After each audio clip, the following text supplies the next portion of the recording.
আসসালামু আলাইকুম, সবাইকে স্বাগত জানাচ্ছি আমার ইউটিউব চ্যানেল কবি বাবাতে। আশা করছি সবাই খুব ভালো আছেন। সকল জল্পনা কল্পনা শেষ করে বাংলাদেশ কিন্তু ওয়ার্ল্ড কাপ মিশন শুরু করে দিয়েছে। আজকে 15তম ম্যাচে এসে বাংলাদেশের প্রথম খেলা ছিল শ্রীলঙ্কার বিপক্ষে, যেই শ্রীলঙ্কার সাথে আমাদের সবসময় একটা রাইভালরি ছিলই। প্রথম ম্যাচ তারা হেরেছে, দ্বিতীয় ম্যাচ তাদের জন্য খুব গুরুত্বপূর্ণ এবং আমাদেরও কিন্তু মোরালি আমরা অনেক ডাউন ছিলাম। আমরা ইউএস এর সাথে আমরা দুটি ম্যাচ হেরেছি, সিরিজ হেরেছি এবং ইন্ডিয়ার সাথে প্রস্তুতি ম্যাচে খুব খারাপভাবে হেরেছি। দল নিয়ে অনেক প্রশ্ন হচ্ছিল, টপ অর্ডারের অবস্থা খুবই খারাপ, জঘন্য অবস্থা। এছাড়া কিন্তু বিভিন্ন ইনজুরি ইস্যুস রয়েছে। তাসকিন, শরীফুল এরা কিন্তু ইনজুরিতে রয়েছে। আজকে তো শরীফুল খেলতেই পারলো না ইনজুরির কারণে। সেখানে কিন্তু টসে জিতে বাংলাদেশ বোলিং করার সিদ্ধান্ত নেয় এবং প্রথমে কিন্তু শ্রীলঙ্কা দলকে বেশ চাপে রেখেছে। তারপর তারা কিন্তু দুটি উইকেট হারিয়ে 50 রানের মতো করতে পেরেছে প্রথম পাওয়ার প্লেতে 6 ওভারে। এর মাঝখানে তাসকিন কিন্তু কুশাল মেন্ডিসকে মাত্র 10 রান করতে পেরেছে 8 বল থেকে। এছাড়া কিন্তু মেরে খেলছিল নিসাঙ্কা, তিনি কিন্তু ভালো একটা স্কোর করার দিকে এগিয়ে যাচ্ছিলেন, কিন্তু তাকে ফিরিয়েছে মুস্তাফিজুর রহমান। মুস্তাফিজুর রহমান দুর্দান্তভাবে বোলিং করেছে, তিনটি উইকেট নিয়েছে, তিনি মাত্র 17 রান খরচ করেছেন। এছাড়া তাসকিন আহমেদ 2টি উইকেট নিয়েছে গুরুত্বপূর্ণ এবং 25 রান খরচ করেছে।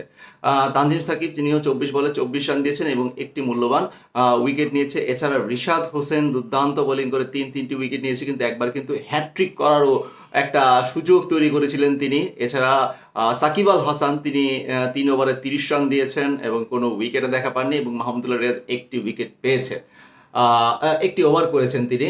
বাংলাদেশ 20 ওভার শেষে বাংলাদেশের টার্গেট দ্বারা 125 রান। খুবই সহজ মনে হলেও কিন্তু এই বাংলাদেশের মতো লো স্কোরিং যে উইকেটটা, সেই উইকেটে কিন্তু অনেকটাই বেশি চিন্তার ভাব ছিল। যদিও শুরুতেই বাংলাদেশের টপ অর্ডার সেই সৌম্য সরকার 0 রানে আউট হয়েছে এবং তানজিদ তামিম 6 বলে 3 রান করে আউট হয়েছে এবং নাজমুল শান্ত দলীয় অধিনায়ক, তিনিও কিন্তু 7 রান করেছে 13 বল থেকে।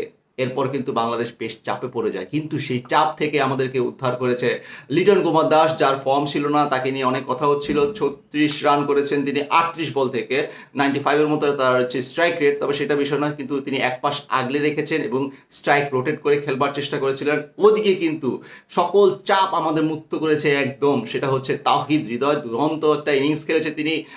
হাসারাঙ্গাকে 3 বলে 3টি 6 মেরেছেন তিনি। 20 বলে মাত্র 40টি রান করেছেন এবং 4টি 6 এবং একটি 4 মেরেছেন তিনি। যদি আরেকটু থাকতে পারতেন মনে হয় আরো একটু সহজ হতো বাংলাদেশের ম্যাচটা। বাংলাদেশ শেষ পর্যন্ত 8টি উইকেট হারিয়েছে এবং 2 উইকেটে জয় পেয়েছে। কয় উইকেটে জয় পেয়েছে সেটা বড় বিষয় না, বিষয় হচ্ছে বাংলাদেশ জয় দিয়ে ওয়ার্ল্ড কাপ মিশনটা শুরু করেছে এবং সুপার 8-এ যাওয়ার ক্ষেত্রে আর 3টা ম্যাচের মধ্যে যে কোনো 2টো ম্যাচ জিততে পারলেই কিন্তু আমাদের সুপার 8 মোটামুটি নিশ্চিত হয়ে যাবে। সেখানে সাউথ আফ্রিকা আছে, এরপরে নেদারল্যান্ড আছে এবং নেপাল আছে।